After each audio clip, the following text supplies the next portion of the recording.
Samantala, kulay putik na tubig sa ilang bahagi ng Binmalay Beach sa Pangasinan nagdulot ng pangamba sa ilang beachgoers. Narito ang report ni Russell Simorio ng GMA Regional TV, 1 North Central Luzon.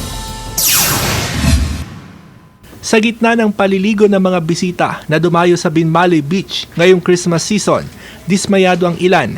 Galing Malasiki ang pamilya Heterosa. Dito nila piniling ipagdiwang ang Pasko pero may pangamba sila. Kapansin-pansin kasi ang kulay putik sa ilang bahagi ng baybayin. Nakikita namin na maitim na kaya nag-aalangan kami, baka delikado, baka siyempre baka magkasakit sa balat. Hanggang sa Pampanglang nagtatampisaw ang mga beachgoer dahil sa kulay putik na tubig. Sabi daw ng mga taga rito, ano daw ng isda. Kaya tiningnan ko kanina, akala ko langis. Tapos ginanon ko, hindi naman.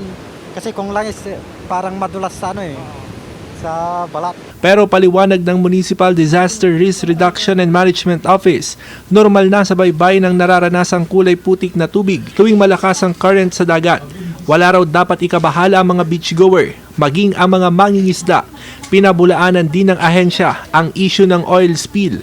Wala umanong dumadaang malalaking sasakyang pandagat sa lugar na maaaring pagmulan ng oil spill. Pag maaron daw sir, talagang lalabas kasi talagang seasonal na rin yan na sir, yung mga malalaking alon ngayon. Wala daw dapat ikabahala. Ang ikakabahala lang daw sir, sabi ng mga mangingisda, kapag lumusong ka daw talaga doon, talagang mamamansyahan ka. Ayon din sa Philippine Coast Guard District North, Western Luzon, wala umanong naiulat na oil spill sa rehiyon.